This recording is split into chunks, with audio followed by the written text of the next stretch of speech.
우리 육부 예배에 나오신 우리 모두를 주님께서 축복해 주실 줄로 믿습니다. 네, 우리 옆 사람과 인사하겠습니다. 네, 하하하 이렇게 인사해 주십시오. 네, 네, 하나님 하고 싶은 대로 하세요. 이렇게 귀한 뜻이 있습니다. 오늘 제목은 길게 보면 감사. 근데 뭐 좀 앞에 뭐가 이렇게 들어가면 좋겠죠. 네, 믿음을 가지고 고난도 길게 보면 감사하다는 것입니다. 우리 신실하신 하나님께서 언약을 이루시고 우리 아픔과 고난과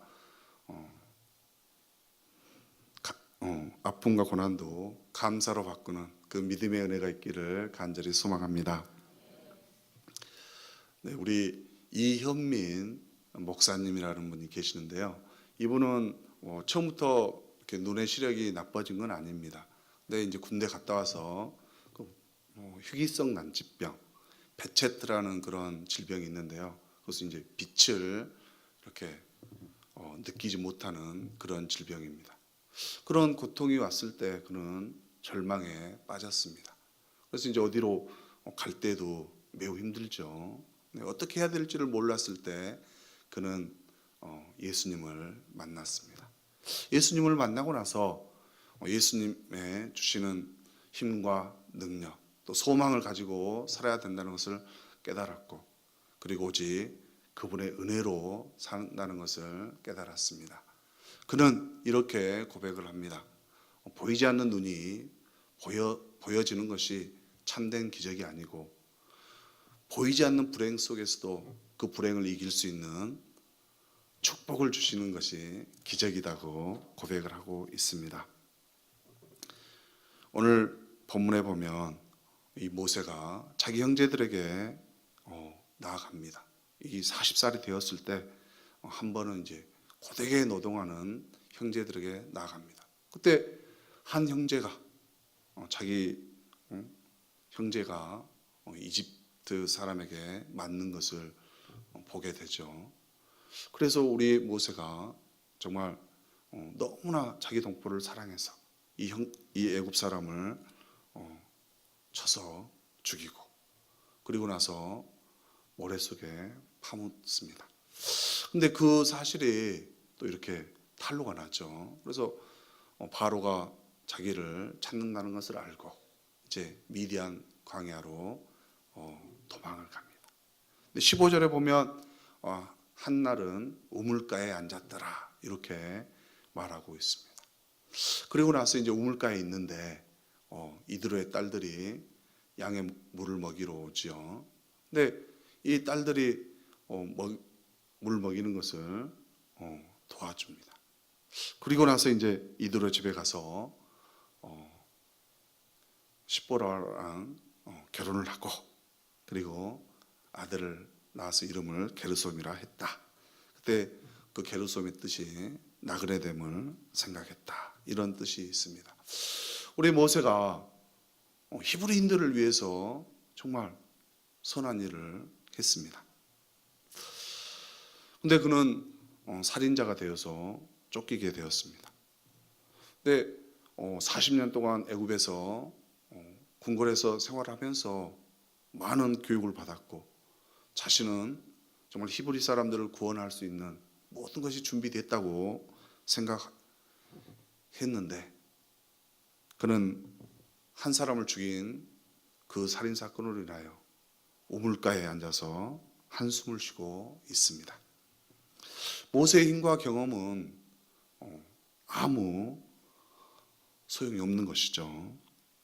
주님이 주시는 고난, 그 고난을 그 우물가에서 그는 이것은 고난이다라고 생각을 했을 것입니다.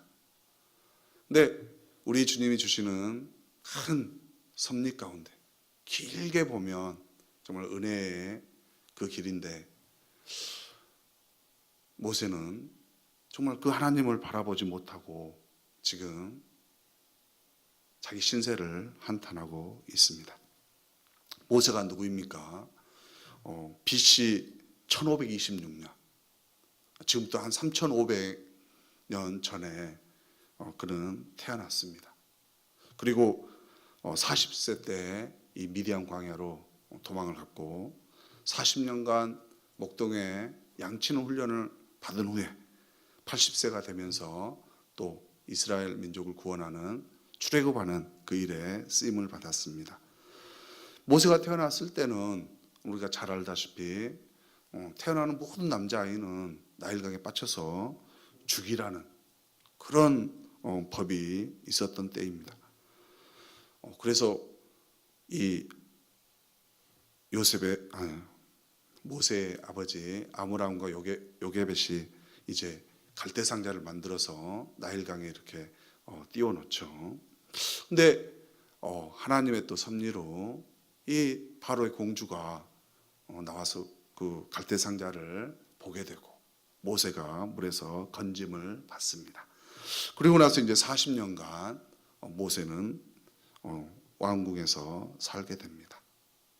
오늘 특별하게 이 이집트 왕자가 정말 이집트인 한 사람을 죽였는데 그 일로 인하여 쫓기는 신세가 되는 것입니다. 분명 자기는 형제라고 여기고 도와주려고 했지만 그 히브리 사람들은 그를 형제로 여기지도 않았습니다. 그래서 그는 도망자가 되어 이제 미디안 광야 어느 그 한 우물가에 앉아 있습니다. 모세는 자기의 미래를 알 수가 없습니다. 그러나 누구는 알고 있겠습니까? 네, 모세의 앞날은 우리 하나님이 알고 있는 것입니다. 모세가 무엇 때문에 고난을 받게 됩니까? 그 고난은 하나님께서 주시는 훈련입니다. 우리 하나님께서는 훈련을 통해서 사람들을 예비하십니다. 그리고 하나님이 쓰시는 것은 세상 것이 아니고 하나님이 그 세상 것을 하나님 것으로 변화시킨 후에 사용한다는 것입니다. 우리 모세가 자기의 힘, 자기의 능력으로 하려고 했지만 그것이 아니라 하나님께서는 하나님을 의지하는 그 믿음으로 하나님의 말씀에 순종할 때 모세를 사용하기 위해서 고난을 겪게 하는 것입니다. 장인의 양을 치면서 그는 40년간 훈련을 받았습니다. 그래서 이제 준비가 다 되니까 하나님께서 40년 후에 그를 출애굽시키는데 사용하는 것입니다. 이 출애굽하는 것은 우리 하나님께서 약속하신 그 언약을 이루기 위해서 하나님이 하시는 것입니다. 그래서 모세를 이제 애굽에서 미디안으로 불러내서 하나님의 훈련을 받은 다음에 이제 하나님의 사람으로 변화시킨 다음에 이제 시작하는 것입니다. 근데 모세가 하나님을 알았습니까? 모세는 양을 치는 그 순간까지도 하나님이 누구신지 하나님의 이름조차도 몰랐습니다. 그런 모세를 하나님은 부르셔서 40년 동안 준비케 하신 하나님이십니다. 우리 하나님은 준비하시는 하나님이세요. 혹이나 고난과 역경이 있다면 하나님이 또 나를 쓰시나 보다 하고 준비하는 그 과정임을 깨닫는 우리가 되기를 원합니다. 또 우리 하나님은 전능하신 분이세요. 이 모세, 정말 지팡이만 짚고 있었던 그 모세를 데려다가 애굽에 보내서 이스라엘 민족을 출애굽하는데 사용하시는 것입니다. 우리 바로에게 보내서 10가지 재앙 다 알고 계시죠? 네, 나일강을 그 물을 피로 변하게 하고 또 개구리 재앙, 또 이해 재앙, 파리 재앙, 또 가축의 죽음, 그 다음에 독종, 또 우박, 메뚜기, 또 흑암을 일으키는 그런 재앙, 그 다음 마지막에 장자를 죽이는 그런 재앙을 내렸습니다. 특별히 이제 우리 그 장자를 죽일 때 분명 모세를 통해서 얘기를 합니다.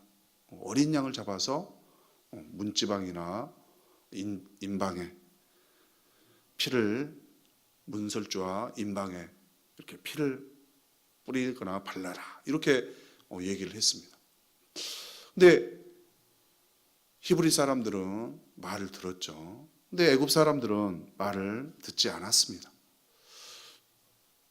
분명 중요한 것은 자기 느낌이나 생각, 경험이 아니고 하나님의 주시는 그 말씀을 믿는 것이, 그 말씀에 순종하는 것이 진정한 믿음인 것입니다. 홍해를 건널 때나 반석에 물이 날 때나 광야에서 만나를 주실 때도 오직 하나님의 말씀에 의지해서 나아갈 때 그게 믿음으로 열매가 맺히는 것입니다. 성도 여러분, 믿음을 가지고 고난을 길게 보면 분명 감사로 받아들이게 되는 것입니다. 나에게 주어진 고난 정말 길게 보고 나아갈 때 하나님 앞에 감사할 수 있게 될 줄로 믿습니다. 우리 어떻게 해야 고난을 감사로 하나님의 은혜로 받을 수 있겠습니까?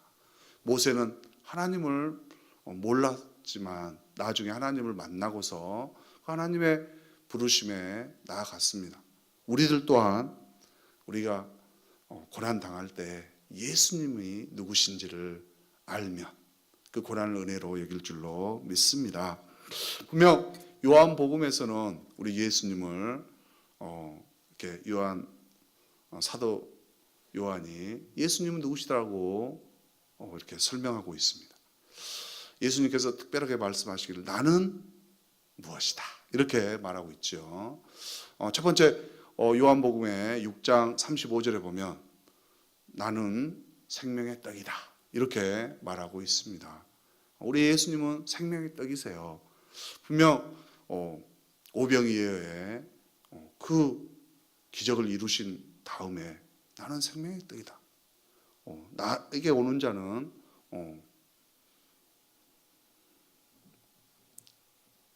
결코 줄이지 않고 영원히 목마르지 아니한다고 분명하게 말씀하셨습니다. 우리가 정말 예수님 앞에 나아갈 때 생명의 떡으로 인하여 영원히 목마르지 않고 배고프지 않는 자가 될 줄로 믿습니다. 분명 또한 요한복음 8장 12절에서는 나는 세상의 빛이다 이렇게 말씀하셨습니다. 이 부분의 말씀도 또한 정말 태어나서부터 눈을 뜨지 못한 그 맹인에게 눈을 띄워주면서 그 말씀을 하셨습니다. 그 맹인은 침을 뱉어가지고 진흙을 이겨서 눈에다 붙이고 실로암가에서 가서 씻어라 이렇게 말씀하셨습니다. 분명한 우리 주님은 정말 빛을 보게 해주시는 분이신 줄로 믿습니다. 또한 예수님이 요한복음 10장 7절에서 나는 양의 문이다 이렇게 말씀하고 있습니다. 예루살렘의 그 동쪽 문을 양의 문이라고 합니다. 근데 그 문을 들어가서 속죄받는 제사를 드릴 수가 있습니다. 오직 우리 예수님을 통해서만이 속죄 제사를 드릴 수가 있다는 뜻입니다. 또한 나는 선한 목자다. 네, 요한복음 10장 11절에 보면 나는 선한 목자다라고 기록하고 있습니다. 우리 선한 목자면 시편 23편이 기억되지요. 여호와는 나의 목자시니 내게 부족함이 없으리로다. 나를 푸른 풀밭에 누이시며 쉴 만한 물가로 인도하신다고 우리 주님은 말씀하셨습니다. 그리고 또 나는 부활이요 생명이다. 분명 죽은 나사로를 살릴 때 요한복음 11장 25절에 보면 나는 부활이요 생명이니 나를 살아서 믿는 자는 영원히 죽지 아니하리라.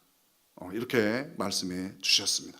생명마저도 주관하신 분이 우리 예수님이십니다. 그리고 또한 나는 길이요 진리요 생명이다. 요한복음 14장 6절에 보면 분명히 예수님께서 그렇게 말씀하고 있습니다. 오직 구원받을 자는 우리 예수님이시라는 것입니다. 오직 예수님만이 길이 된다는 것입니다. 오직 예수님의 보혈의 피로써 우리는 죄 사함을 얻을 수 있다는 것입니다. 그리고 이제 마지막으로 7번째 나는 참 포도나무다. 네, 이렇게 7가지로 나는 무엇이다 이렇게 예수님께서 우리에게 말씀해 주셨습니다. 참 포도나무, 이스라엘을 상징하는 나무가 이 포도나무입니다. 그래서 예수님이 오직 이스라엘의 근원이 되신다는 것을 분명하게 말씀해 주셨습니다. 우리가 모세가 하나님을 만나서 쓰임 받았던 것처럼 우리도 우리 예수님을 잘 알고 나아갈 때, 정확히 누구신가를 알고 나아갈 때 우리가 하나님 앞에 귀하게 쓰임 받을 줄로 믿습니다. 분명 또 언약의 말씀을 우리에게 해 주셨습니다. 요한계시록 21장 7절에 보면 이기는 자는 이것들을 상속으로 받으리라. 나는 그의 하나님이 되고 그는 나의 아들이 되리라. 이렇게 말씀하고 있습니다. 이기는 자, 정말 이 땅에서 어떠한 고난과 역경이 있다 할지라도 예수님을 분명히 믿고 나아갈 때 우리 하나님께서는 우리에게 상속을 주신다고 분명 말씀으로 약속하고 계십니다. 그 상속은 분명 하늘나라를 우리에게 약속하신다는 것입니다. 분명 우리가 나중에 예수님을 분명 만나리라고 약속하신 것입니다. 물론 지금도 우리가 마음에 입술로 말하고 마음으로 믿어 우리가 구원을 얻는 것입니다. 예수님을 믿게 되는 것입니다. 그래서 우리 예수님이 우리의 마음속에 오셔서 우리와 함께 하신 줄로 믿습니다. 우리가 고난 가운데서도 이겨낼 수 있는 것은 우리 예수님이 우리와 함께 한다는 것입니다. 언약의 말씀이 분명 우리에게 이루어진다는 것을 안다는 것입니다. 모세가 우물가에서 정말 자기의 앞날을 알지 못하고 얼마나 그가 괴로워했겠습니까? 우리들에게도 아픔과 고통과 고난이 있다면 우리가 누구를 생각해야 되겠습니까? 우리의 미래, 우리의 마지막까지를 알고 계시는 그 주님을 바라보면서 나아갈 때 그 고난이 감사한 일이 될 줄로 믿습니다. 우리 모세 마지막에 우리 하나님께서 출애굽을 할 때 정말 위대하게 사용한 믿음의 종인 것입니다. 우리에게도 동일하게 정말 하나님께서 원하시는 때, 하나님께서 원하시는 곳에 우리를 보내셔서 써주실 줄로 믿습니다. 모세가 힘이 빠져서 앉아있을 때 우리 하나님께서 정말 함께해 주셔서 정말 등 뒤에서 이렇게 모세에게 힘을 주지 않았겠습니까? 너의 앞길은 내가 알고 있다.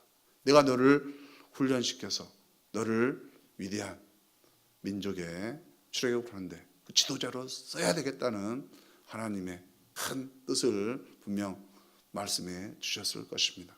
이방 우리 모두에게 정말 하나님께서 어떠한 역경이 있다 할지라도 정말 눈을 떴지만 볼 수 없는 우리 이현민 목사님 같은 분이 있다 할지라도 그 불행 속에서도 희망을 주시는 우리 주님을 바라보며 나가는 우리 모두가 되기를 간절히 소망합니다.